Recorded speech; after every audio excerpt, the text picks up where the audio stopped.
Assalamualaikum warahmatullahi wabarakatuh. Bismillahirrahmanirrahim. Alhamdulillahi rabbil alamin. Wassalatu wassalamu ala asyrafil anbiya wal mursalin wa ala alihi wa sahbihi ajma'in. Amma ba'du.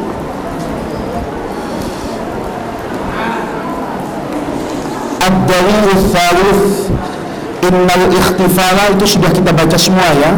Innal ikhtifala ini sekedar mengingatkan bil maulidin nabawi syarifi ma huwa illa ta'birun anil farahi was sururi bin nabi sallallahu alaihi wasallam wa huwa amrun masyru'un biqaulihi ta'ala qul bifadlillahi wa birahmatihi fabidzalika falyafrahu huwa khairun mimma yajma'un. Fallahu ta'ala amarana an nafraha birrahmati wan nabiyyu sallallahu alaihi wasallam a'zamu rahmatin. Qala ta'ala wa ma arsalnaka illa rahmatan lil alamin. Wa qala ta'ala laqad ja'akum rasulun min anfusikum azizun 'alaihi ma anittum harisun 'alaikum bil mu'minina raufun rahim. Udah dibaca ya gitu. Sudah dipakai berdoa. Saya udah kasihkan doanya waktu itu ya. Iya. Nggak apa-apa, kamu banyak-banyak aja dapat dulu kan. Soal dibaca dan diamalkan itu urusan belakang. Wa fi sadadi hadzal kalami nawaddu an nadhkura qissata itqi Abi Wahbin li jariyatihi Thuwaibata lamma akhbarathu bi wiladatin Nabi sallallahu alaihi wasallam wa anna sayyidana al-Abbas radhiyallahu anhu ra'a Aba Wahbin fil manami ba'da wafatihi fasa'alahu an halihi faqala lam alqa khairan ba'dakum ghaira anni suqitu fi hadhihi bi'itaqati Thuwaibata wa innahu la yukhaffafu alayya fi kulli yawmi al-ithnaini. Hadhihi qissatu masyhuratun fi kutubi al-ahadits. Hadhihi qissatu, sebentar.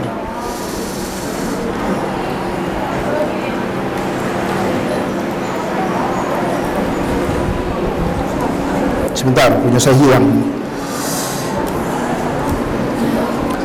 Hadhihi qissatu masyhuratun fi kutubi al-ahadisi wa fi kutubi as-siyari wa naqalaha al-a'immatul khuffadu al-mu'tamadu fi hadzal fanni wa yakfi fi tawthiqiha qaulul imam al-Bukhari naqalaha mu'allaqan fi sahihihi al-muttafaqi bainal muslimina ala jalalatihi wa makanatihi wa kullu ma fihi minal musnadi sahihun bila adna syakkin annal mu'allaqatu wal mursalatu allati fihi fa innaha la takhruju an dairatul maqbul wa la tasilu ila dairati al mardudi wa hadha ya'rifuhu ulama'u al mustahiluna bil hadithi wal mustalahi walladzina ya'rifuna ma'nal mu'allaqi wal mursali wa hukmihima idza jaa'a fi sahihi. Farahimahullahu ta'ala al-hafidh Samsuddin ad-Dimishqiyya idh anshada qailan idza kana hadza kafiran jaa'a dhammuhu bi tabbat yadahu fil jahim mukhallada hatta annahu fi yawmil itsnaini daiman yukhaffafu anhu lisururi bi ahmada famadzannu bil abdi ladzi kana umruhu bi ahmada masruran wa mata muwahhidan. Masih ingat kan cerita ini?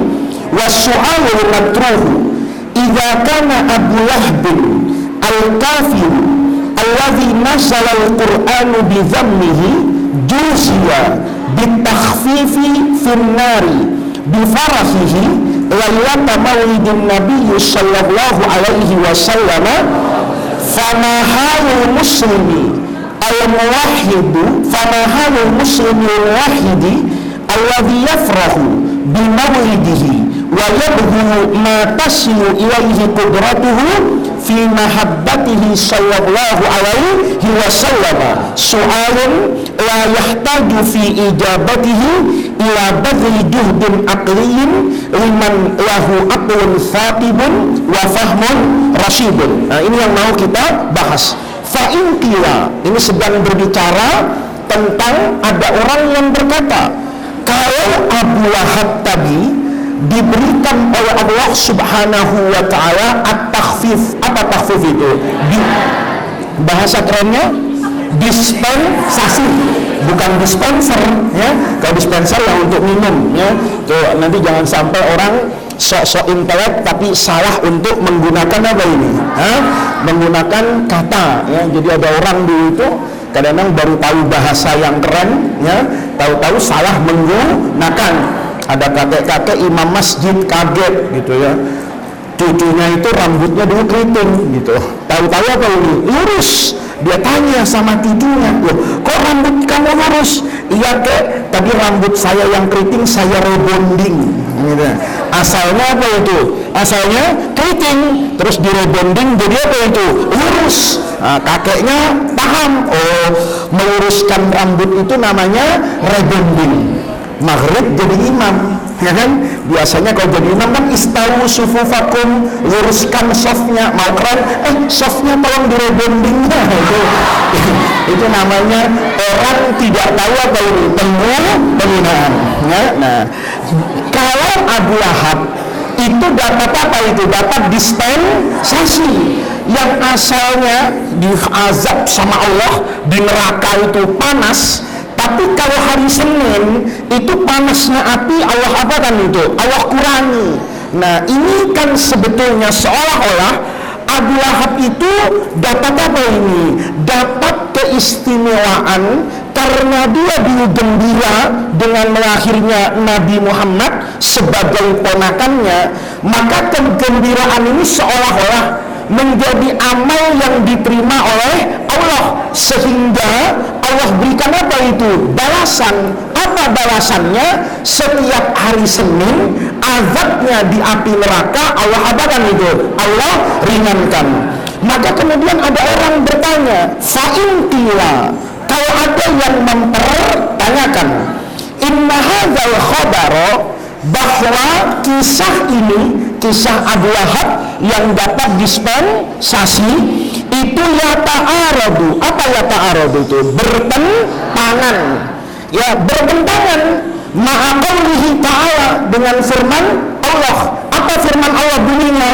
Wa qadunna, dan kami datangkan, ilama, kepada apa-apa, amilu, yang mereka kerjakan orang kafir itu ya. Dan nanti pada hari kiamat kata Allah akan kami datangkan apa-apa amilu yang dulu mereka kerjakan orang kafir itu, min amalin, dari amal-amal yang baik ya. Orang kafir misalnya kata Allah, ada orang yang punya apa ini? Kebaikan, amal soleh misalnya. Ada orang kafir ngasih kamu uang misalnya buat beli munjid ya kan. Ada orang kafir misalnya lewat depan masjid, lewat depan pagar, ngeliat kamu bengong. Kenapa kamu bengong? Belum bayaran. Berapa lama? 5 tahun misalnya ya kan? Berapa hutangnya sama Darrahman? Mau banyak, jutaan misalnya. Tahu-tahu sama orang kafir itu dikasih apa ini? Uang. Ini uang buat kamu apa ini? Lunasi. Itu semua amal solehnya orang kafir itu sama Allah nanti Allah datangkan pada hari kiamat. Karena Allah itu tidak akan apa ini? Tidak akan berbuat apa ini? Zalim. Faman ya'mal mithqala dzarratin, kalau khairan yarahu, kalau syarran yarahu, sama ya. Allah tidak akan apa ini? Zalim. Allah bawa itu amalnya semua orang apa ini? Orang kafir. ada orang kafir rajin sedekah, ada orang kafir rajin ngasih buka puasa. Nanti Allah datangkan tuh kemana? Ketimbangan. Kan di sini ada pahala kebaikan, yang di sini ada pahala, ada dosa apa ini? Dosa kekafiran, dosa mensekutukan Allah, dosa menuhankan pohon, dosa menuhankan patung, itu ini dosa. Tapi di sisi dosa dia juga punya apa itu? Kebaikan. Allah datangkan itu. Tapi nanti faja'alnahu, akan kami jadikan semua kebaikan orang kafir itu habaan, seperti debu manfuron yang berterbangan. Itu namanya majas. Debu itu ada beratnya enggak? Kamu kalau jalan kan ketabrak debu kan sebetulnya, ya. Coba kamu udara nih, kamu senter dengan yang terang-terang, itu kan mesti ada gambar apa ini? Kecil-kecil kan debu, tapi kan nggak pernah ada orang kejebak debu kan? Ya, oh, sakit banget, kenapa? Ketabrak debu, orang gila kan begitu, ya kan? Nggak ada. Nah, karena debu itu apa itu? Debu itu apa? Ringan. Apa-apa itu terasa sakit sama kamu itu kalau berat. Kamu dilempar misalnya ini, ya, batu 1 kilo, benjol nggak? Benjol. Tapi kamu selempar kapas 1 gelas nggak apa, karena yang dilempar kapas. Nah, ini menunjukkan bahwa amal kebaikan orang kafir itu nanti sebenarnya di akhirat itu tidak ada apanya itu nilainya. Dia seperti debu yang berterbangan. Nah, ayat ini kan menunjukkan kalau perbuatan orang kafir itu tidak ada apanya itu manfaatnya. Lalu bagaimana dengan kisah tadi yang seolah-olah mengatakan amal perbuatan orang kafir itu ada apanya itu manfaatnya? Apa manfaatnya? Abu Lahab tadi kan, Abu Lahab tadi misalnya dibakar sama Allah dengan api 1 juta derajat misalnya. Kalau hari Senin itu tinggal 100 derajat misalnya. Berarti amal kebaikan Abu Lahab waktu ke Nabi lahir itu dia senang, itu ada manfaatnya enggak? Ada kan? Menurunkan apa itu? Kadar panasnya api neraka. Padahal kata ayat ini amalnya orang kafir itu sia-sia. Sehebat apapun dia cuma seperti debu yang apa ini? Yang berterbangan. Nah, ini adalah persoalan. Apakah ayat ini bertentangan dengan khobar yang ada di dalam Sahih Bukhari? Tadi itu, ingat kan? Nah, ini kasusnya. Jawabannya gimana? Qulna. Jawaban kami, innal ayata, ayat ini waqadimna ila ma amilu min amalin. Ayat ini tadinya menunjukkan ala annal a'malal kuffar, bahwa amal perbuatan orang kafir la yunzaru ilaiha, tidak dilihat. Apa tidak dilihat tuh? Dicuekin, apa dicuekin keluarnya? Betul ya. Kamu sudah berdandan cantik banget ya, cari perhatian saya misalnya, sayangnya nggak nengok gitu loh. Artinya apa? Kamu misalnya Ustaz lurus saja gitu loh. Itu artinya apa? Nggak dianggap, nggak ada artinya, paham? Nah, itu namanya bahasa Arab. Kalau ada kata-kata la yunzar, itu bukan nggak dilihat, maksudnya nggak dilihat itu tidak ada maknanya, tidak ada artinya. Ayat ini menunjukkan bahwa pekerjaan dan perbuatan orang kafir itu sebenarnya tidak diapakan itu, tidak dianggap. Tetapi walaisa, tetapi tidak diartikan annahum sawa'un fil azab, bahwa mereka itu azabnya harus apa ini? Sama. Enggak. Sebagaimana orang soleh kan surganya sama apa beda? Beda. Ada yang tinggi, ada yang rendah, ada yang di tengah-tengah. Ada orang yang masuk surganya itu duluan, kayak Rasulullah, belum ada siapa-siapa masuk surga. Ada orang yang masuk surga itu pintu surga udah mau ditutup tuh, ya, dia lari cepat, masih untung badannya masuk surga, kakinya tuh kejepit jauh pintu surga, mau diapakan itu ditutup. Ada nggak? Ada, ditutup, tolong kata Jibril. Udahlah, kasihan tinggal kakinya doang, masuk gitu kan, masuk nih ya. Tapi sambil nunggu siapa ini? Tulang keringnya, ya masuk surga dia tahu pincang. Ini anda pincang kata malaikat. Ya ini mungkin malaikat ya. Saya itu amal solehnya banyak, tapi suka misalnya suka ngumpetin sembal di masjid misalnya kan gitu. Nah ini diazab sama Allah. Saya ini kalau jamaah paling depan bagus, tapi kalau mau pulang ngelirik santri putri dulu misalnya. Paham maksudnya? Orang yang soleh surganya sama enggak? Enggak. Pahalanya sama enggak? Enggak. Berarti orang yang di neraka siksanya sama enggak? Enggak. Ada yang siksanya sangat-sangat apa itu? Pedih. Contohnya siapa? Fir'aun. Ya, contohnya Fir'aun, Namrud, siapa gitu? Ya, Abu Jahal, Abu Lahab, udah banyak contohnya itu ya. Walaysa annahum, tapi ayat ini juga tidak menunjukkan kalau orang kafir itu dalam azabnya, takaran azabnya sama. Al-annahu, atau ayat itu juga tidak menunjukkan annal kafir, orang kafir itu la yukhaffafu, tidak dapat keringanan an ba'dihim, dari sebagian mereka la yukhaffafu al-azabu, azabnya gitu loh ya.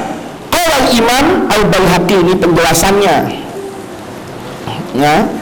Penjelasannya kata Imam Baihaqi, ma warada, ma ayat warada yang datang, ayat yang datang min butlanul khair, untuk membatalkan, menafikan al khair, kebaikan, lil kufar, buat orang kafir, kayak ayat tadi itu wa qadimna ila ma amilu min amalin faj'alnahu haba'an mansura. Itu artinya kata Imam Baihaqi, annal kufar la yakunu lahum itu mereka tidak memiliki, la yakunu tidak memiliki, mereka tidak memiliki at-tahayyusu. Apa tahayyusu itu? Kemampuan untuk menyelamatkan diri. At-tahayyus itu menyelamatkan diri. Mereka tidak memiliki kemampuan untuk menyelamatkan diri mereka minan nar, daripada api neraka, wala dukhulul jannah, dan juga tidak punya kemampuan untuk masuk ke dalam surga. Tetapi wayajusu, boleh saja diartikan maksudnya ayyukhaffafa, untuk diringankan, anhum, dari mereka, minal azab, dari azab-azab, alladhi yastaujibunahu, yastaujib itu yastahiqunahu, yang mereka berhak untuk mendapatkan azab itu, yang mereka yastaujibunahu itu yang berhak untuk mereka rasakan, mereka dapatkan, alama, atas apa-apa, urtakabuhu al-fa'aluhu, yang mereka kerjakan, minal jara'im, apa jarimah itu? Kejahatan. Penjahat itu mujrim. Anta mujrim itu artinya kamu penjahat. Al-jara'im itu kejahatan, siwal kufri, selain kejahatan berupa kekafiran, mimma amiluhu, dari apa-apa yang mereka kerjakan, minal khairat, daripada kebaikan. Maksudnya apa anak-anakku? Ayat Quran dengan hadis itu kan nggak boleh bertentangan. Sehingga kalau ada ayat Quran atau hadis yang kelihatannya bertentangan, maka kedua-duanya harus dimaknai dengan makna yang membuat keduanya tidak bertentangan. Apa contohnya? Misalnya, ini namanya kalau kamu belajar ilmu usul fikih, ada at-ta'arud bainal ayat, ada ayat yang zahirnya seperti bertentangan. Ada ayat Quran bertentangan dengan ayat yang lain. Ada ayat Quran misalnya bertentangan dengan hadis zahirnya. Apa contohnya? Misalnya gini, ya. Kamu baca di surah Al-Muzammil itu, Allah mengatakan ketika kamu sholat, kamu harus baca apa sih dalam waktu sholat?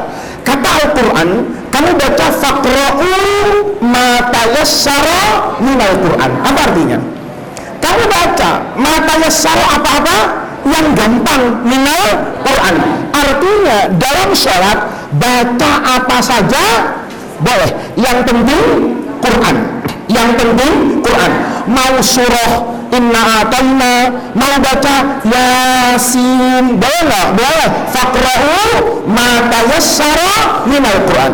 Tapi hadis Nabi bilang misalnya la sholata illa bi fatihatil kitab. Tidak ada sholat yang sah kata Nabi kecuali baca Fatihah. Nabi bilang sholat harus baca Fatihah. Allah bilang sholat baca apa aja. Yang benar siapa? Yang benar siapa? Kamu ikut Quran atau ikut hadis? Nggak bisa salah satunya, harus dua-duanya. Kamu mau ikut Quran tentang Nabi nggak bisa, karena hak tafsir Quran itu ada di siapa? Nabi. Kayak turunkan ayat Quran itu kata Allah, tugasnya Nabi apa? Litubayyina linnasi manus. Nah, kamu ikut mana? Lihat nih. Kata Imam Syafi'i, ayat itu dengan hadis itu nggak bertentangan. Kenapa tidak bertentangan?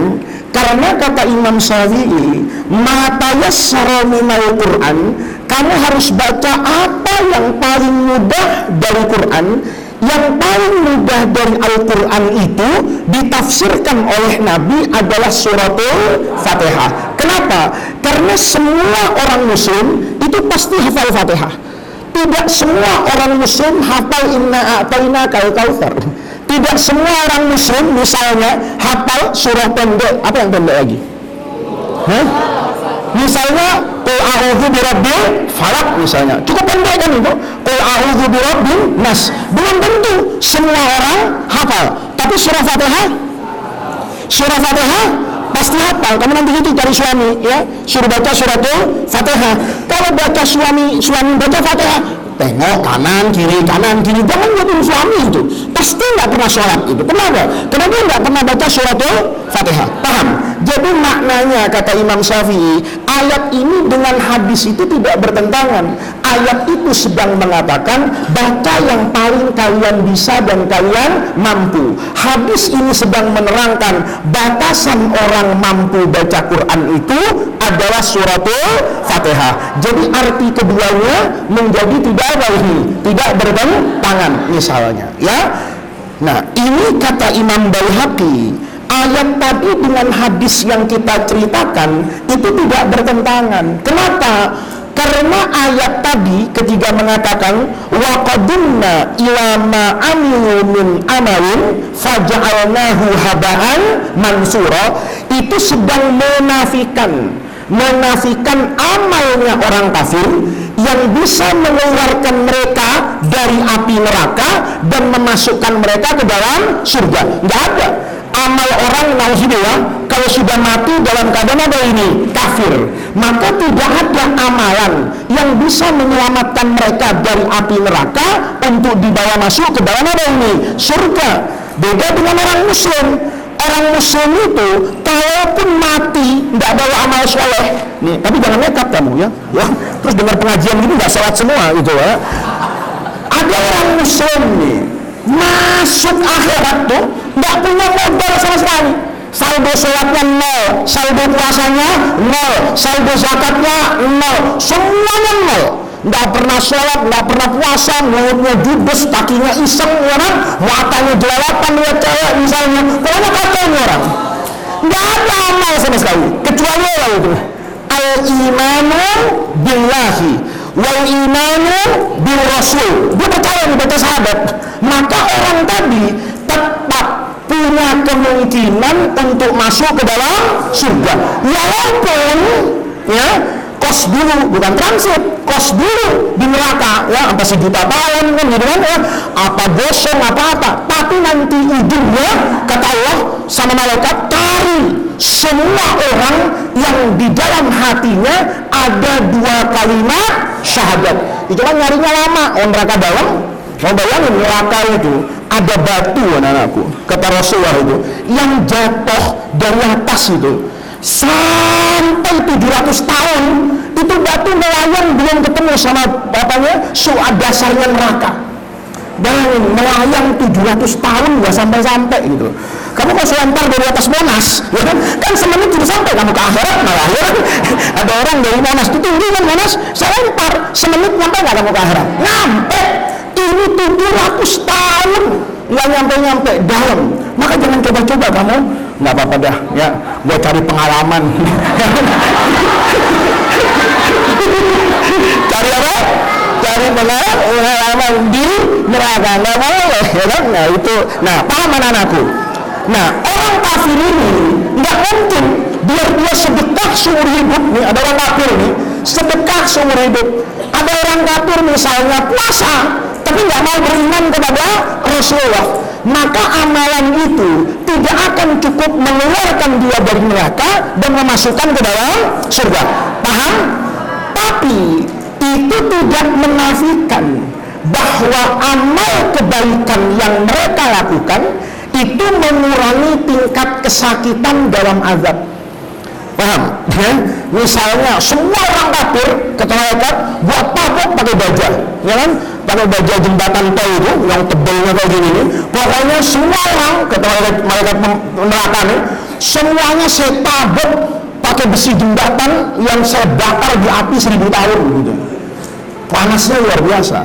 Tapi kata yang satu, yang ini enggak, buat tabuk pakai bambu, ada pakunya misalnya, ada bambu kasih paku semua, ini aja buat tabuk pakai itu. Kenapa? Dia waktu hidup walaupun kafir tapi suka apa ini? Sedekah. Sedekahnya orang kafir, baiknya orang kafir itu tidak mampu menyelamatkan mereka dari api neraka, tetapi tidak menutup kemungkinan mengurangi beban apa itu? Azab di dalam neraka. Sebagaimana orang soleh itu bertingkat-tingkat di surga, maka orang kafir pun bertingkat-tingkat di neraka. Ya, kalau orang surga yang paling atas, yang paling nikmat. Kalau orang kafir, orang neraka itu yang paling sakit yang ada di dalam neraka. Paham? Wa min nahiyatin ukhra, dari sisi yang lain, fa inna ithabatal kafir. Apa isabah itu? Memberikan balasan. Fa inna ithabatal kafir, memberi balasan. Al kafir, orang kafir, isabah itu memberi balasan pahala. Al kafir kepada orang kafir ala ba'dul a'mal, atas sebagian pekerjaan yang mereka kerjakan, tafaddulan. Apa tafaddulan itu? Apa hadza min fadli rabbi? Hah? Yang kita dapatkan itu dari kita atau dari Allah? Dari Allah, ya kan, dari Allah. Maka tafaddulan, karunia semata minallah. Allah karuniakan kepada orang kafir itu, ya, beberapa pahala kebaikan kayak tadi itu, api yang 1000 derajat jadi 100 derajat. Itu mimma la yuhiluhu aql. Itu bukan sesuatu yang mustahil. Yuhil itu ahala, yuhil itu mustahil. Bukan sesuatu yang mustahil. Al-aqlu menurut akal. Nggak ada yang salah. Kalau Allah cuma ingin memberikan apa ini? Karunia kepada orang apa ini? Kafir. Oh iya, kamu karena kamu kafir tapi baik, maka api nerakanya saya buat tidak terlalu panas. Oh, kamu sudah kafir, nyolong, nggak pernah berbuat baik, maka azabnya maksimal. Itu maknanya, ya. Faidku Abi Lahbin, maka memerdekakannya Abu Lahab li Suwaibah, kepada Suwaibah al-Aslamiyah, budak yang membawa kabar bahwa Rasulullah sudah tahu itu lahir. Wa illam yakun qurbatan mu'tabaratan, sekalipun tidak dianggap kurbah. Apa kurbah itu? Taqarrub, ibadah mu'tabarah yang sah. Mu'tabarah itu yang sah, karena syaratnya ibadah itu diterima, syaratnya beriman. Kamu sholatmu diterima itu karena beriman. Ada orang kafir itu nggak baca syahadat langsung sholat duhur, ya, diterima nggak diterima. Ada orang kafir baca subhanallah subhanallah subhanallah, masuk Islam nggak? Enggak. Ada orang kafir baca bismillahirrahmanirrahim 1.000.000 kali, masuk Islam nggak? Enggak. Sampai dia mengucapkan syahadat bahwa Rasulullah itu juga utusan Allah. Nah, maka di sini kalaupun itu tidak dianggap sebagai ibadah mu'tabarah yang sah, tetapi ya juzu, dia bisa dimaknai. Ya juzu itu boleh dimaknai, bisa diartikan. Yajuzu bisa diartikan ayakuna bahwa amal tadi itu mimbabi fadlillah, termasuk dari fadlillah, keutamaan Allah, allazi yu'tihi, yang akan Allah berikan alaman kepada setiap orang, yasha'u, yang Allah kehendaki, min ibadihi, kan tidak ada yang salah di situ. Waqad thabata, makanya orang tuh kalaupun ya sejahat-jahatnya orang itu harus punya apa itu? Amal yang nanti diandalkan ketika bertemu dengan siapa itu? Allah. Maka kami juga gitu. Sayyidina Umar itu ketika meninggal, nanti kau baca di Sahih Bukhari itu kisah yang paling apa ini? Dramatis itu. Meninggalnya Sayyidina siapa ini? Umar. Kamu tahu kan Sayyidina Umar itu meninggal dia ditusuk oleh siapa itu? Abu Lu'lu'ah, terus digendong kemana itu? Ke rumahnya. Lama afaqo, pertama kali Sayyidina Umar itu sadar dari pingsannya karena ditusuk di perutnya itu, sobek. Maka Sayyidina Umar itu tanya pertama kali, asolan nas, katanya. Hebat itu. Ya, badannya terluka, dia tanya, asolan nas, orang tadi subuh itu sholat nggak? Udah, kata Ibnu Abbas, nggak usah pikirin itu, ya. Orang sudah sholat semua, Amirul Mukminin tenang, tapi pikirkan lukamu. Umar lihat lukanya, dalam betul tusukan itu. Maka dia bilang, panggilannya apa ini? Dokter. Dipanggilin dokter Bani Umayyah itu, dokter yang paling apa itu? Hebat pada masanya. Begitu melihat Sayyidina Umar, tesnya sederhana, ya. Sayyidina Umar itu disuruh minum apa ini? Susu yang bersih, susu putih itu diminum sama Umar. Maka keluar dari lukanya susu itu bersih, nggak dicampur darahnya. Maka kata dokter, ini mati. Kenapa? Berarti fungsi fisiologinya rusak sudah ini. Karena kalau susu masuk ke dalam sini, harusnya dibawa kencing kan keluarnya, iya kan? Ya kan begitu kan, minum apa saja biar mahal, keluarnya jelek, kan gitu kan? Ya iya kan, biar makan apa aja, keluar jadi kencing, mau pegang. Nggak mau, padahal itu saya minum jus loh, ya kan? Oh saya minum air mineral yang nggak bisa, kalau sudah masuk tubuh pasti ada ini berubah. Kecuali susu yang diminum Umar itu, dia keluar putih bersih dari apa ini lukanya. Maka dokternya nggak basa-basi itu. Kalau dokter sekarang kan suka basa-basi, nggak apa-apa, tenang, ini sembuh kok, bisa insya Allah, sabar kan gitu kan? Nah, dokter ini terang-terangan sama Umar. Begitu melihat tadi itu dites secara fisiologinya, kata dokter Bani Umayyah itu, ihad ya Amirul Mukminin, wasiat, ya, itu bahasa-bahasanya ente mati, gitu ya. Umar itu bilang, sodakta, kamu dokter yang benar. Ya, lalu kunta ghairu dzalika, kalau kamu ngomong selain yang tadi itu, dia tenang Umar, gak apa-apa, biasa aja luka kayak gini, ya kan? Saya jahit sebentar sembuh kok. Lakadzabtuka, saya pasti tidak percaya. Maka lihat anak-anakku, Umar ini ceritanya nanti waktu di Sahih Bukhari, itu kisah yang digambarkan panjang oleh Imam Bukhari tentang meninggalnya Sayyidina Umar. Kalau nanti punya Sahih Bukhari, cari babu kaifabuyi Utsman, bab bagaimana dulu Sayyidina Utsman diapakan itu, dibaiat. Itu cerita dulu Imam Bukhari itu, hampir 1 lembar itu, meninggalnya Umar. Begitu dia katakan ihad, yang pertama kali dia ingat itu apa? Hutang. Kata Sayyidina Umar, anakku, lihat ya hutang saya, bapak punya hutang enggak? Kalau bapak punya hutang, tolong kamu lunasi.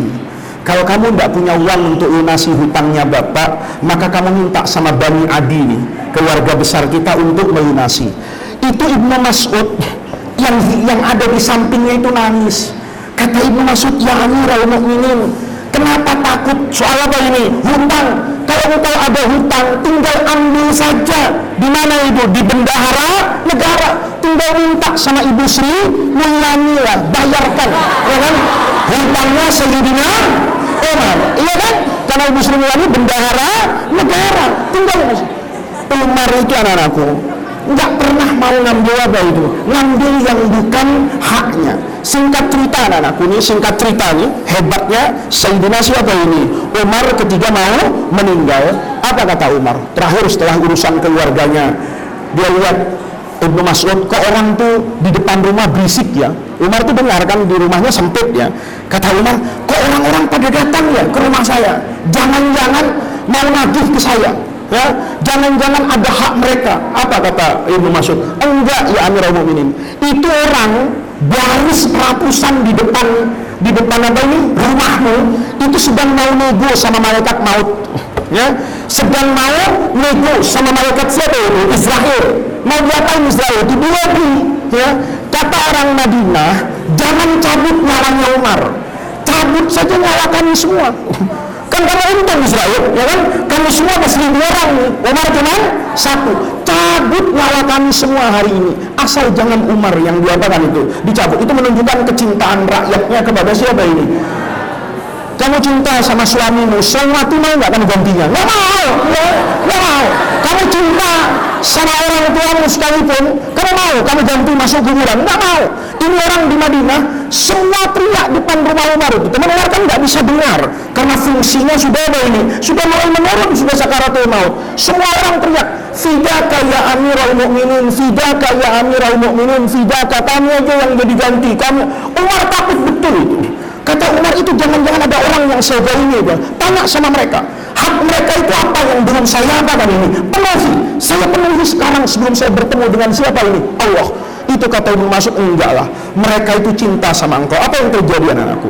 Begitu urusan ini selesai, kata Umar, turunkan saya dari ranjang. Kan di atas apa ini? Ranjang. Anzini, kata Umar, turunkan saya ke atas tanah. Kata anaknya, kenapa Pak? Katanya, biar Allah melihat saya nangis di tanah dan Allah jadi kasihan sama saya, tidak jadi mengadab saya di neraka. Coba lihat.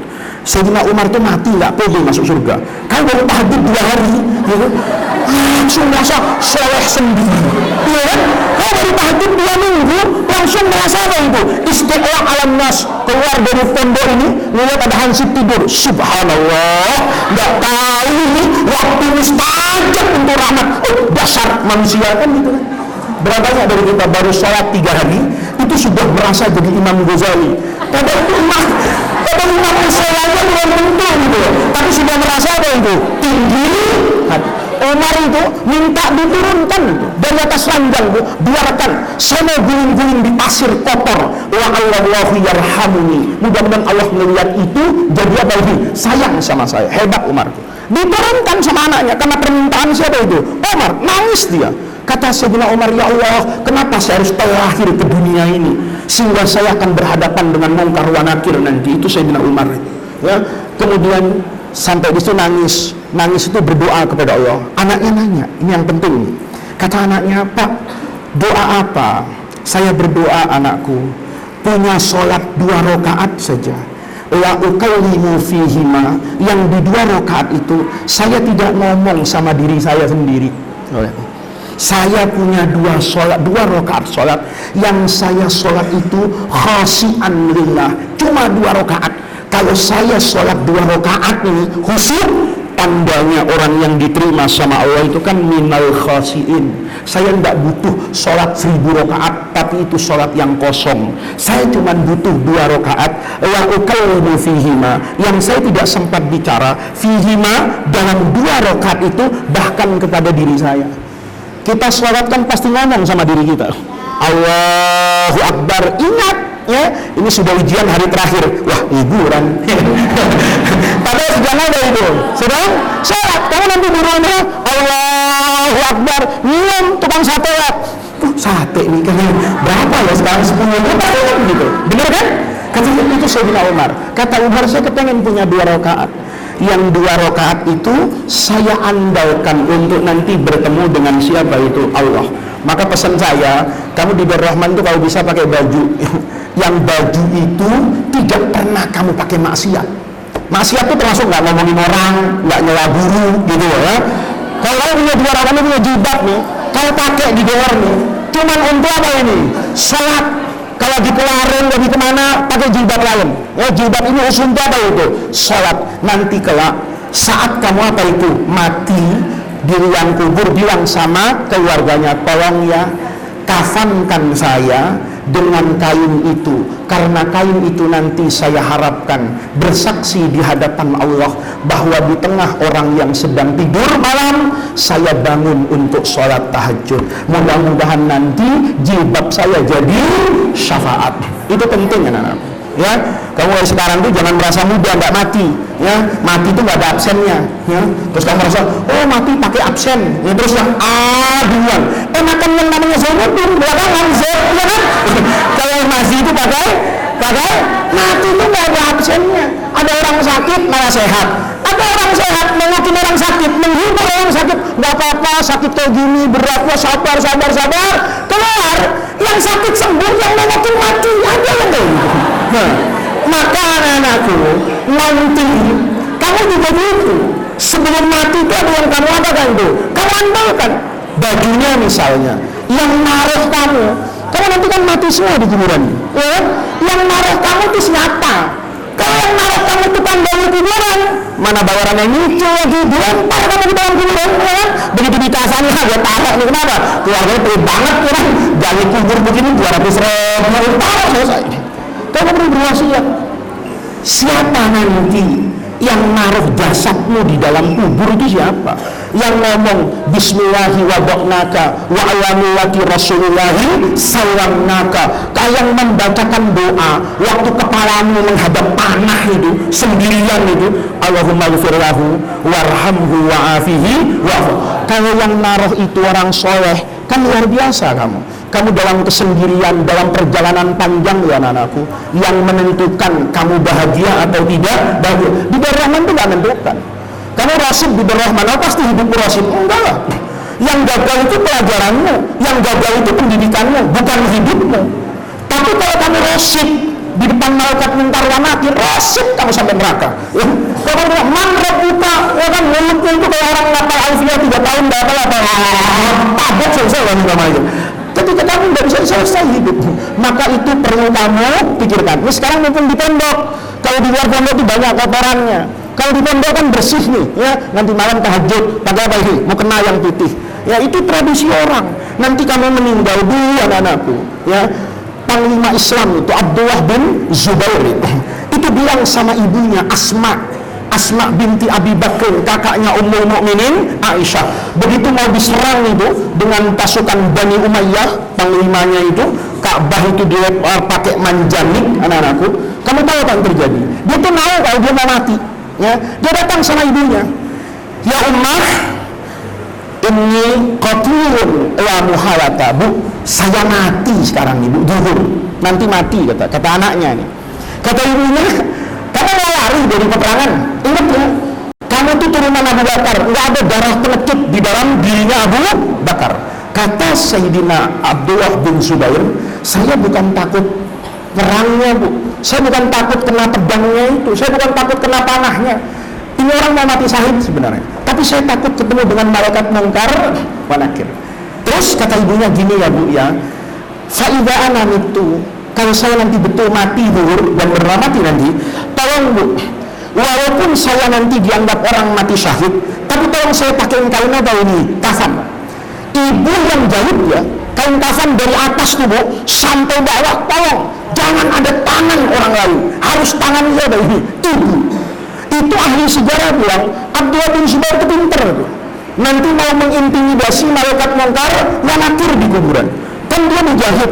Yang jahit itu siapa? Ibunya. Siapa ibunya? Asma, yang melindungi Rasulullah ketika perang dan ketika Nabi bersembunyi di gua Thaur. Asma yang bawa minuman Nabi, Asma yang menjaga hidupnya Rasulullah ketika ngumpet dengan Sayyidina Abu Bakar. Itu kan indah hidupnya. Nanti di kuburan, kalau malaikat munkar wa nakir mau aneh-aneh dengan jasad dia mau bilang, jangan sembarangan loh, jangan musobet kain gua, katanya. Yang jahit itu Asma, mau kualat gitu, mau berani nabinya apa yang dijahit sama Asma, malaikat pasti apa ya sih? Oh ini nggak berani kok, baras kan gitu. Karena yang jahit Asma. Nanti yang jahit kain kafanmu siapa? Yang jahit kain kafan saya siapa? Jangan-jangan tangan yang suka zalim sama orang, jangan-jangan tangan yang suka mengambil apa-apa yang bukan haknya. Lalu apa artinya nanti di kuburan? Kalau bilang jangan suka hati-hati ya, itu yang jahitin ini masalah si A, kata-kata bodoh amat, si A itu setan tahu. Misalnya kalau gitu repot. Maka kamu harus punya amalan yang nanti bisa diandalkan untuk masuk ke dalam kuburan. Maka di sini anak-anakku ya, boleh saja orang kafir itu dia tetap, walaupun itu bukan ibadah yang mu'tabarah, dia tidak bisa keluar dari api neraka dan masuk surga, tapi minimal dia bisa mengurangi azabnya di dalam api neraka. Ya, waqad sabata, ini contoh yang lain. Waqad sabata fi sahih, dan disebutkan dalam hadis yang sahih, anna Rasulullah sallallahu alaihi wasallam, Nabi ditanya itu semua, hal nafa'ta, apa nafa'ta itu? Memberi manfaat. Apakah engkau ya Rasulullah memberi manfaat Abu Talib kepada Abu Talib bisyai'in, dengan sesuatu? Ini kalau bahasa terjemahnya, adakah sesuatu ya Rasulullah yang engkau jadikan manfaat kepada pamanmu Abu Talib?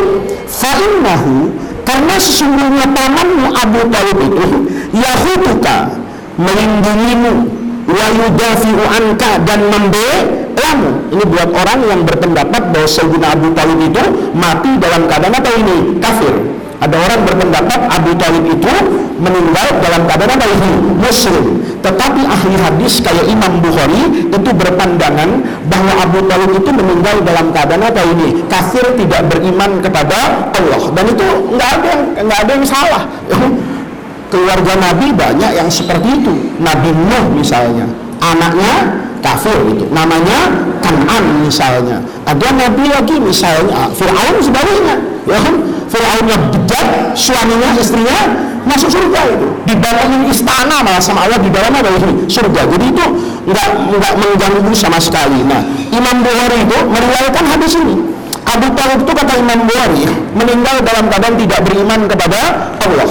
Oleh karena itu, pertanyaannya, apakah Nabi mampu memberikan manfaat buat pamannya yang dulu ketika hidupnya membela Rasulullah tapi tidak beriman? Faqala, kata Nabi, ya, wajadtuhu, di akhirat itu nanti, wajadtuhu, saya dapatkan paman saya Abu Talib fi ghamaratin minan nar, dalam kepungan api. Ya, tahu dikepung, ya, kanan, kiri, depan, belakang, atas, bawah, itu semuanya api yang akan membakar paman saya. Melihat itu, fa'akhrajtuhu, saya angkat paman saya itu ila doh-doh itu permukaan.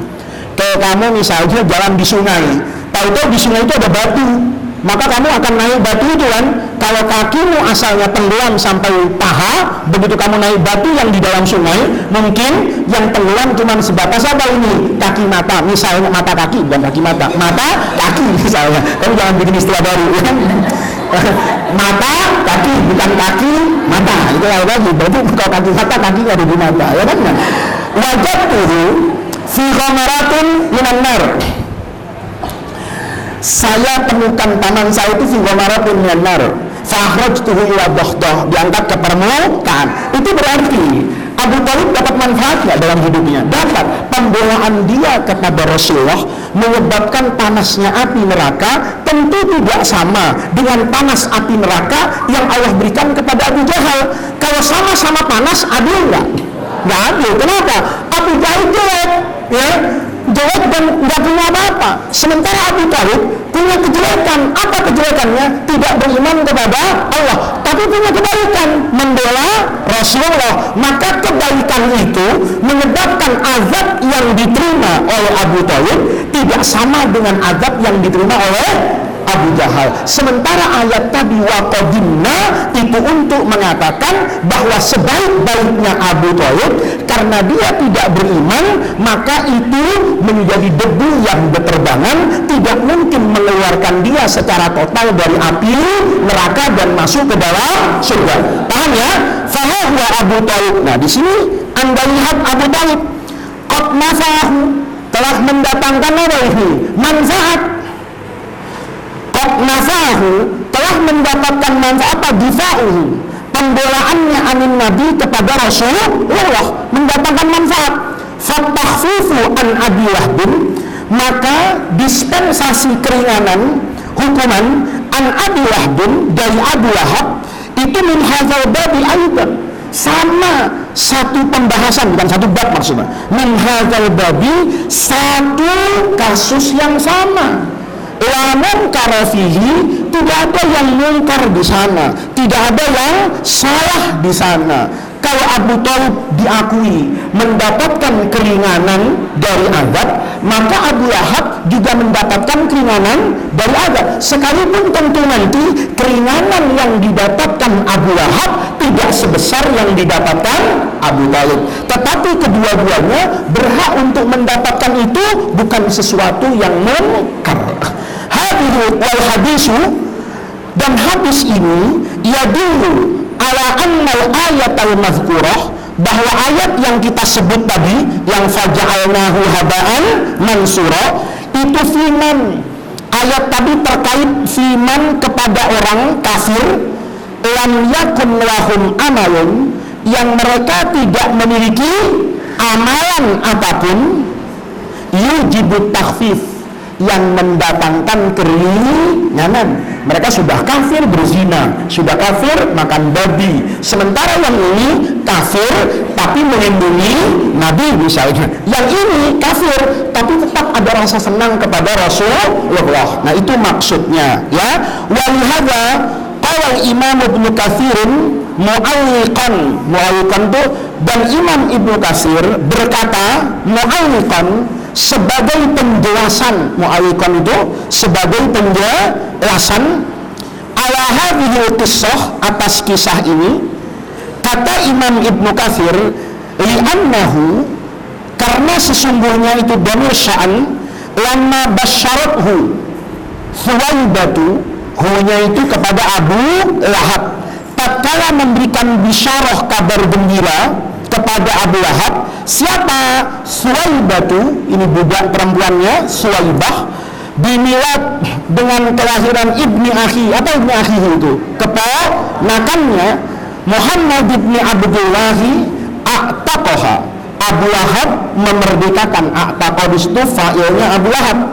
A'taqaha, Abu Lahab memerdekakan min sa'atihi, seketika, bukan dari jamnya, min sa'atihi, seketika refleks gembira dia. Fajuzia, maka diberi balasan, bidzalika ay bidzalika takhfif, maka diberi balasan bidzalika takhfif, dengan keringanan azab dalam api neraka, min zalika i'taq, karena dia memerdekakan budaknya, dan gembira dengan kewahyan Rasulullah. Titik sampai sini. Amma qawlu man qala, ini udah diharokati semua kan? Amma qawlu man qala, adapun qawlu perkataan man, orang qala yang berkata, ini adapun pendapat orang yang mengatakan bahwa kisah Abu Lahab ini tidak bisa dijadikan dalil keistimewaan maulud. Ada orang berpendapat begitu. Inna ra'ya, karena yang bermimpi siapa ini? Al-Abbas wal mukhbir, al-mukhbira, yang menceritakan ini, huwal Abbas, itu adalah Sayyidina Abbas radhiyallahu anhu, fi hali kufrihi, ketika beliau masih dalam keadaan apa ini? Kafir.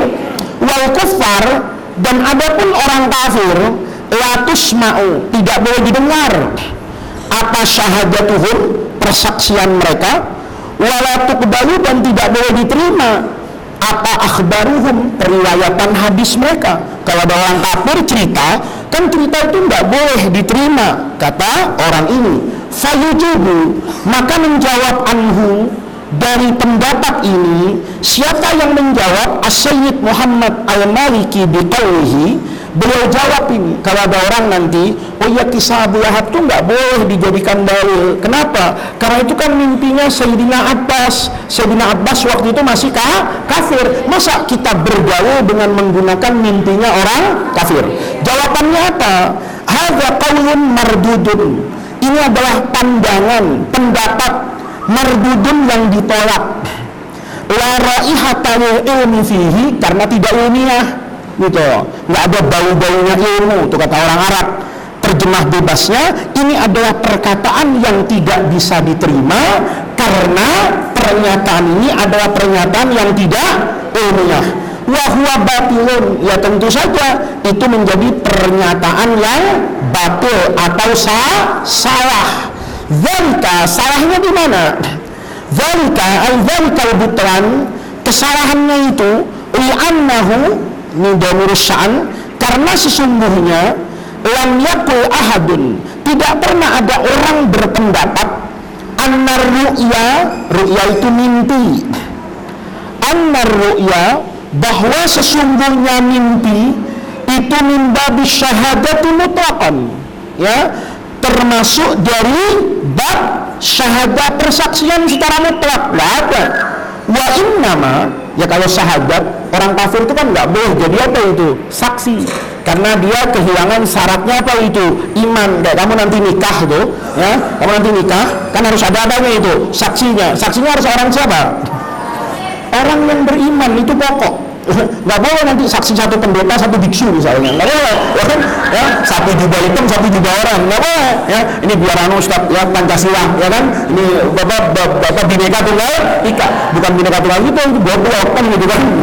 Kalau di sini harus kedua-duanya muslim, karena saksi itu harus beriman.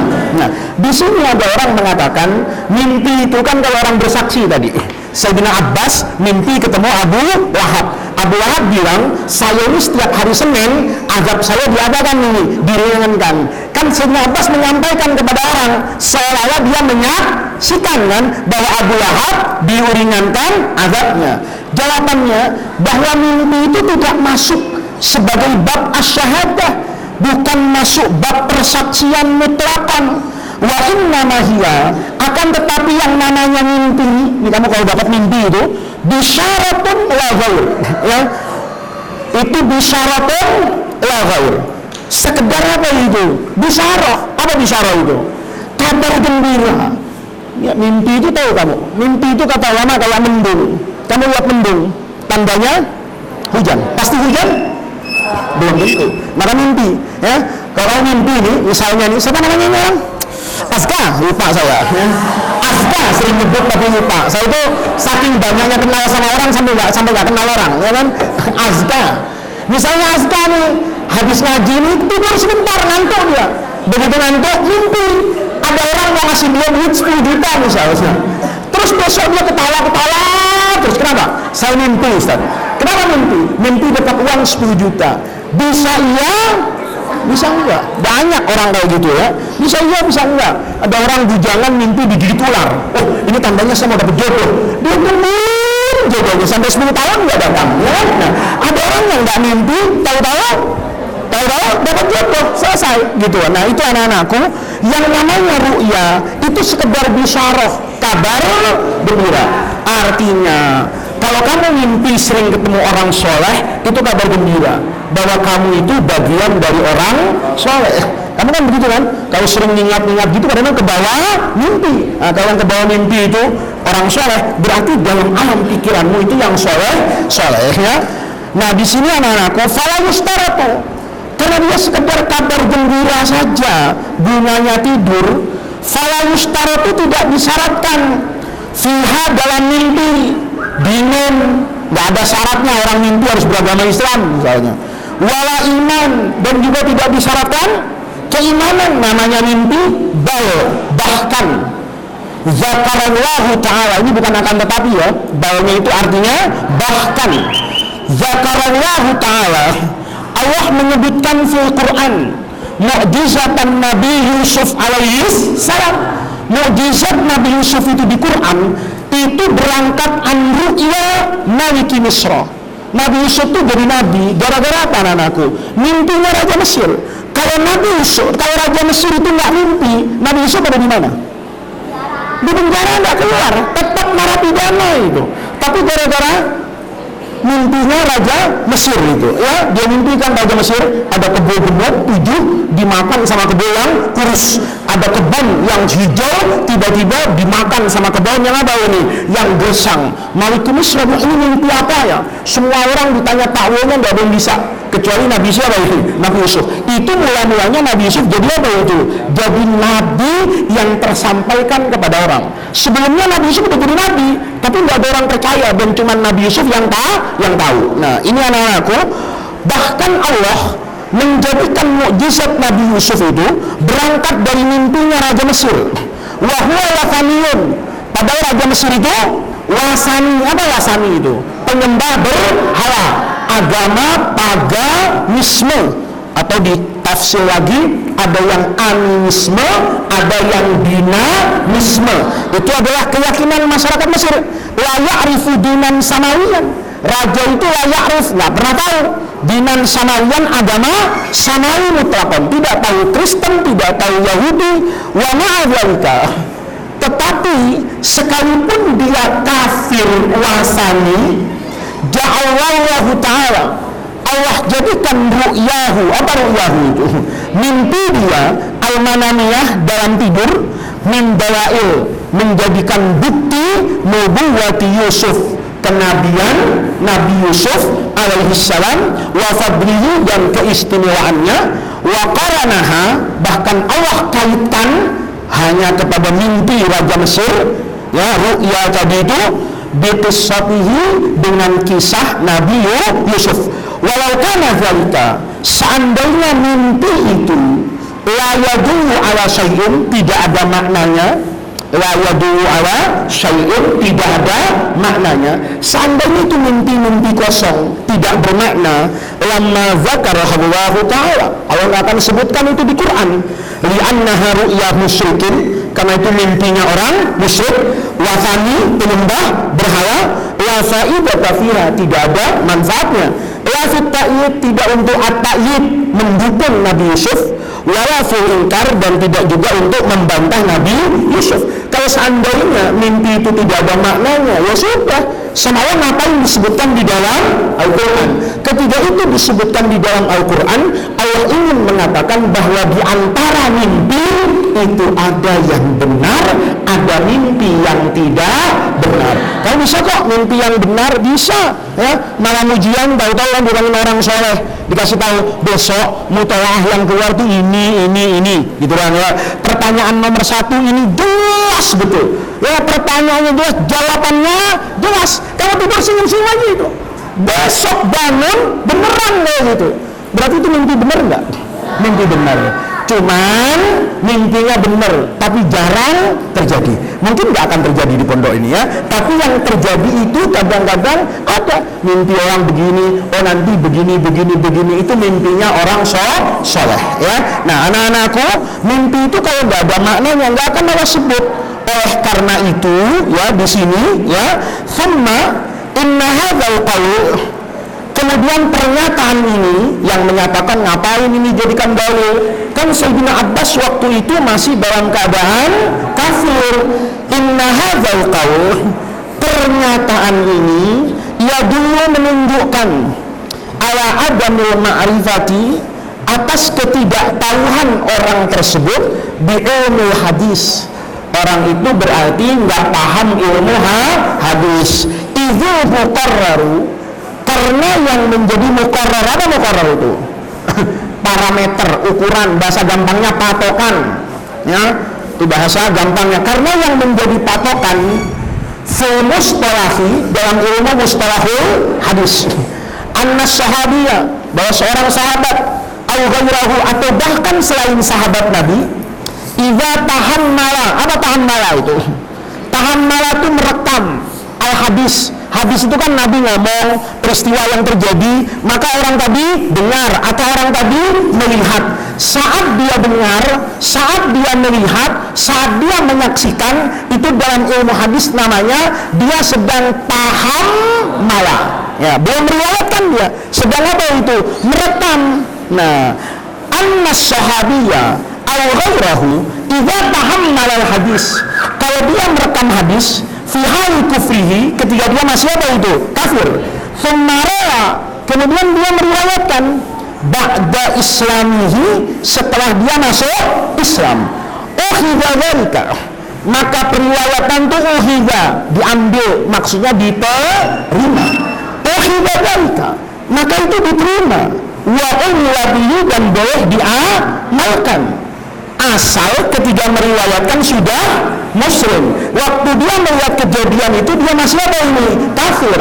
Tapi ketika dia menyampaikan dia sudah muslim. Itu banyak. Unzur amthilata dzalika fi kutubil mustalah. di dalam kitab-kitab mustalahul hadis, liya'rifa, supaya dia tahu madabu di sahibihi, betapa bu'dun, apa ba'id itu? Jauh, betapa jauhnya sahibi hadzal qaul, orang yang berpendapat seperti itu, sahibi hadzal qaul, orang yang berpendapat seperti itu, betapa jauhnya anil ilmi, daripada apa itu? Ilmu, jauh dari standar ilmu. Wa innamal hawa, akan tetapi hawa nafsulah, alladzi hamala itu yang membawa, mendorong al-mu'tarido, orang yang memprotes kisah Abu Lahab ini, orang yang menentang kisah Abu Lahab tadi itu, alat dukhul, untuk masuk fima la yutqinuhu, pada apa-apa la yutqinuhu ay la ya'lamuhu, yang dia sebenarnya tidak tahu. Jadi nggak apa-apa kalau paham malal hadis fi halil kufri, nanti meriwayatkannya fi halil iman Islam. Wa mimma sabaqa dzikruhu wa bayanuhu min nususil Qur'ani was sunnati wa kadzalika aqwalul a'immah. Ini kan nggak ada yang perlu diterjemahkan. Al-masyhudi lahum, apa al-masyhudi lahum itu?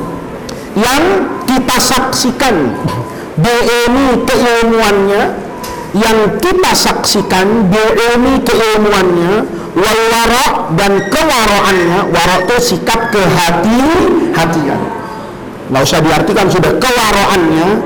Tabayyana lana, menjadi jelas, tabayyana itu tazharu lana. Masyru'iyah itu kan itu kurang ra' ya? Ada ra-nya nggak? Udah tambahin. Oh ya udah dibaca ya maksudnya. Oke. Masyru'iyatu al-ihtifal, disyariatkannya al-ihtifal, membuat perayaan di Maulidin Nabawi Syarif, untuk merayakan Maulid Nabi. Wa anna hadzal ihtifala, dan sesungguhnya perayaan ini miftahun. Apa miftah itu?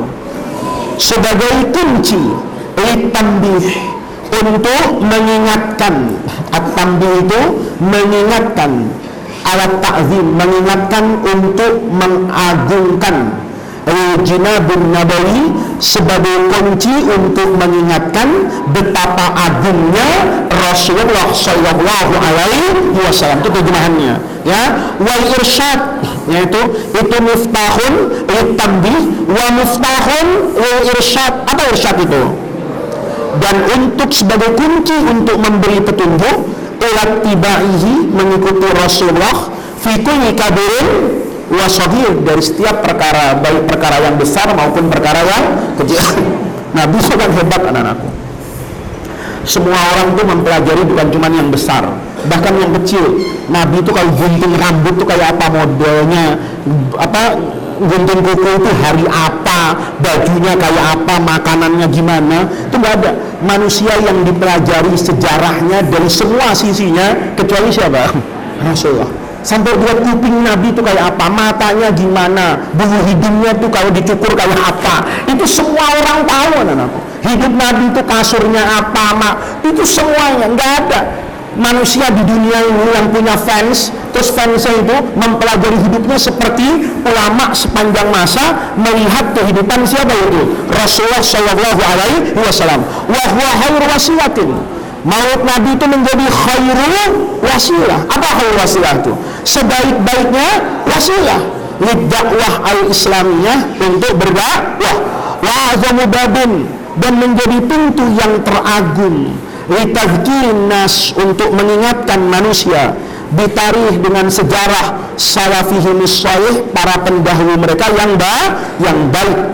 Wahadza, dan ini al-maqsudul asma, yaitu kamu harus ingat nanti ya, kamu ke depan kalau bikin maulid Nabi itu harus dirubah. Jangan kayak orang sekarang, ya. Kadang-kadang peringatan Maulid Nabi, ya, yang ceramah bicara Capres 2024, ya kan? Ada Maulid Nabi itu saya kemarin tuh gregetan gitu. Kepengen mic-nya itu saya matiin gitu. Kenapa? Ada orang ceramah Maulid. Masa nama Capres disebut lebih banyak daripada namanya Rasulullah Shallallahu Alaihi Wasallam? Saya kayak gitu tuh, kalau lihat orang kayak gitu udah males gitu. Pengennya tidur aja di rumah gitu. Kenapa? Karena ya nggak seperti itu. Karena banyak orang yang nggak pernah tahu Rasulullah. Saya kemarin ceramah depan ibu-ibu tuh, Saya cerita gimana Nabi jadi suami. Romantisme Nabi sama Ummul Mukminin Aisyah itu luar biasa.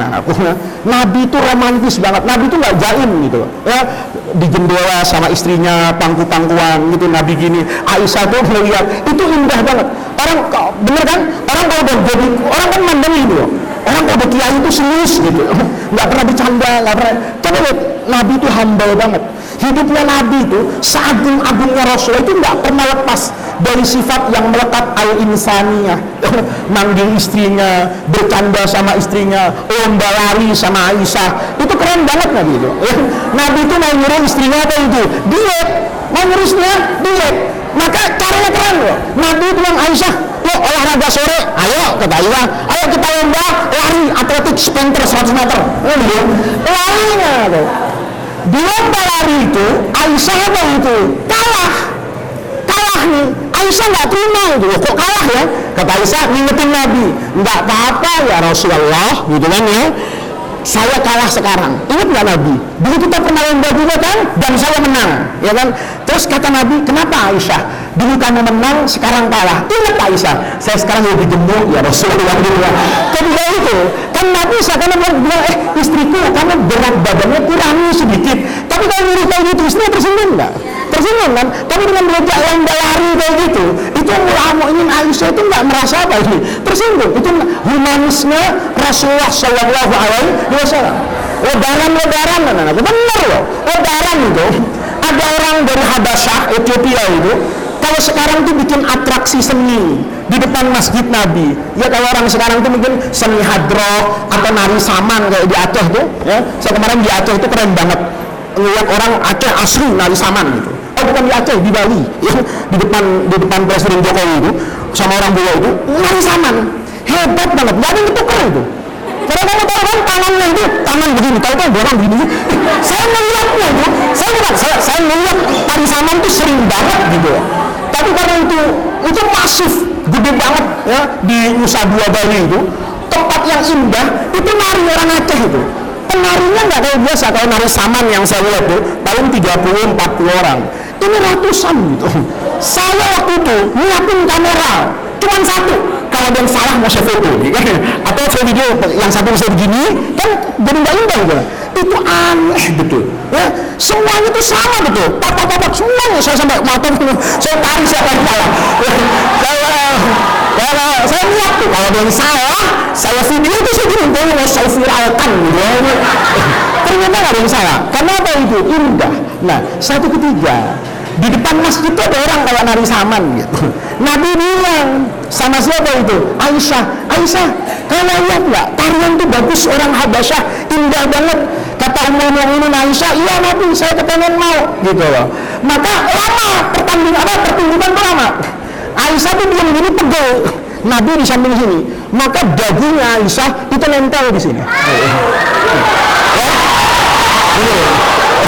Dagunya Mukminin nempel di mana itu? Di sini. Ya. Itu dilakukan oleh Nabi di mana? Kamu tahu nggak? Dilakukan oleh Nabi di mana? Di samping rumahnya, di jendela. Logikanya ada orang lewat nggak? Ada orang lewat nggak? Banyak. Nabi nggak ada jaim gitu. Hah? Kalau kamu yang jadi Nabi kan jaim, jangan gitu kan? Harga diri itu ya Nabi kau. Ada nggak yang ini? Ada nggak yang ini? Pasti. Kalau kamu aspal jadi Nabi, yakin dirinya ini betul. Gimana sih? Harga diri. Ya Nabi ini Sayyidul Anbiya ini yang masa benar nggak? Nah, itu supaya orang tahu Rasulullah lah. Banyak orang nggak tahu kan? Kamu misalnya nih belajar bab puasa. Kalau puasa Ramadan, kamu niatnya harus dari kapan? Dari malam. Kalau nggak niat malam-malam, nggak sah puasanya. Kalau puasa sunnah, kapan aja. Karena tak sebagai muridnya kan. Itu gimana perasaan Nabi menemui suami kalau sekarang itu? Kalau Nabi itu gimana? Kan Nabi sebabnya puasa sunnah itu boleh niatnya kapan aja. Itu karena Nabi mau jaga perasaan istrinya kok. Kan pagi-pagi itu Nabi nanya, Aisyah ada sarapan enggak? Aisyah tuh grogi, ya belum masak, suami mau makan, belum masak ya Rasulullah. Enggak apa-apa kata Nabi, saya juga puasa. Ya, dia nggak pernah bilang sama istrinya, kamu gimana sih?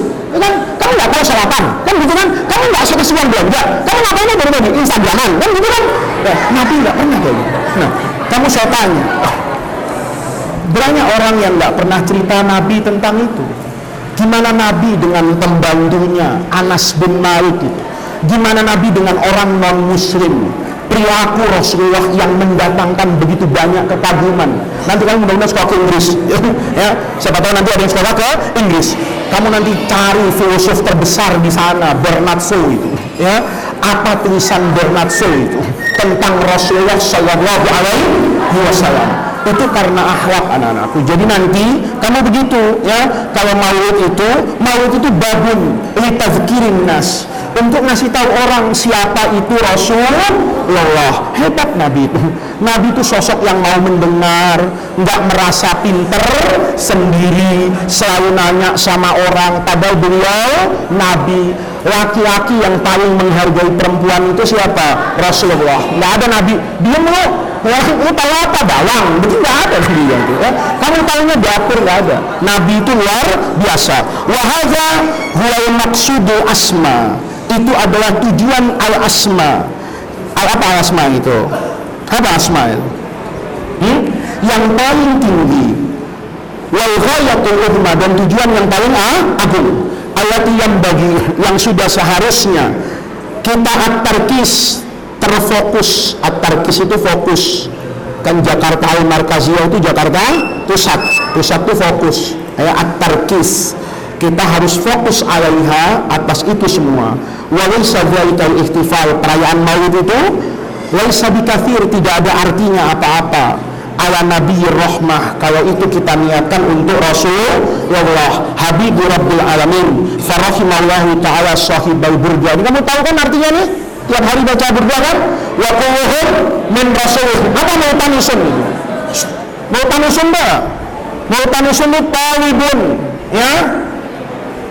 Kan tamasa itu talaba. Belajar hadis kelas 1 itu, man salaka tariqan yaltamisu manahu yatlub gitu. Dan semua kulluhum, semua orang termasuk para nabi sebelum nabi itu yaltamisun, meminta dari Rasulullah gharfan minal bahr. Apa gharfan minal bahr itu? Ibaratnya Rasulullah itu ilmunya selaut. Semua orang itu nggak usah minta lautnya, cuma ngambil dulu. Segini itu apa namanya? Seraut, oh ya, itu bahasa kamu. Seraut, oke. Terus apa lagi? Setiduk, apa lagi? Segenggam enggak lah. Kalau masa air digenggam nggak bisa. Kalau genggam tuh begini, masa genggam air? Lalu kamu kalau bisa genggam air gitu. Apa itu ya begini ya? Minal bahri al rasfan. Apa rasfan itu? Setetes minat diam. Kalau hujan yang deras itu, orang itu cuma cari setetes ilmu Nabi itu jadi orang hebat gitu. Wawaqifun, dan semua Nabi itu berdiri ladaihi di hadapan Rasulullah indah haddihimu, pada puncak kemuliaan mereka. Nabi Ibrahim, Nabi, semua Nabi itu pada puncak kemuliaannya berdiri nunduk depan Rasulullah min nuqtatil ilmi, karena berharap dapat nuqtah. Apa nuqtah itu? Setitik ilmu Nabi saja. Au min syaklah, atau sebaris al-hikam, dari hikmahnya Rasulullah Shallallahu Alaihi Wasallam. Fahuwa alladhi tamma maknahu, karena Nabi itu tamma. Apa tamma itu? Maknahu, maknahu sisi batinnya, wa suratuhu zahirnya. Nabi itu zahir batinnya bagus. Kalau kita enggak. Kalau Nabi zahir dan batinnya itu sama bagusnya. Kalau orang enggak. Mungkin ada orang yang zahirnya lebih bagus daripada batinnya. Cantik tapi nggak sholat, ya kan? Ganteng tapi suka iri hati. Itu namanya luarnya bagus, dalamnya bagus. Ada orang nih, kepalanya miring tapi akhlaknya bagus. Nah, itu manusia biasa. Tapi Rasulullah tanna maknahu wa suratuhu thummastafahu, karena sempurna luar jalannya, thummastafahu, maka memilih kepada Rasulullah dari unnasan tufailnya. Allah sang maha pencipta, Allah pilih Rasulullah habiban sebagai kekasih. Ya, munazzahun, Nabi itu suci an syarikin. Apa syarik itu? Dari yang bisa menyamai fi mahasinihi, dalam kebaikannya. Nggak ada. Nabi itu suci dari orang yang bisa menyamai. Artinya Nabi itu tidak ada yang bisa menyamai dalam kebaikannya. Fajauharul husni, karena inti kebaikan fihi dalam Nabi ghairu munqasimi, nggak bisa dibagi. Kalau manusia itu kan bisa dibagi, anak-anakku. Ada orang pintar tapi judes, namanya terbagi itu. Oh ya, pinternya bagus, judesnya nggak bagus. Ada orang tuh judes banget tapi cantik, itu namanya munqasim. Kalau lihat mukanya sih iya sih cantik, tapi kalau ngomong astagfirullah, bukan cuma hati yang sakit, tuang kawan karena mopen gimana, itu namanya munqasim. Tapi Rasulullah itu jauharul husni. Nabi itu dari munqasim. Marahnya saja itu mengagumkan, ya, ketawanya mengagumkan, jadi nggak ada bedanya Nabi itu, ya. Madda'atuhun nasara fi nabiyihim, tinggalkan madda'atuhu, apa yang dikatakan oleh kaum Nasrani fi nabiyihim. Orang Nasrani mengatakan Nabi mereka Nabi Isa adalah Tuhan. Kita nggak usah niru orang Nasrani, tapi wahkum bima syi'ta madhan. Apa wahkum bima syi'ta madhan itu? Wahkum, dan tetapkan bima syi'ta, apa yang kau mau, madhan, dari segala pujian, fihi, buat Rasulullah, wahtakimi, dan semaumu, ya. Fansub ila, kan udah baca semua kan berdua ini, fansub ila dhati ma syi'ta min syarafin, kehormatan, wansub ila qabrihi ma syi'ta min idhamin, dari keagungan. Fa inna fadla Rasulullah laisa lahu haddun, karena tidak ada haddun. Apa haddun itu?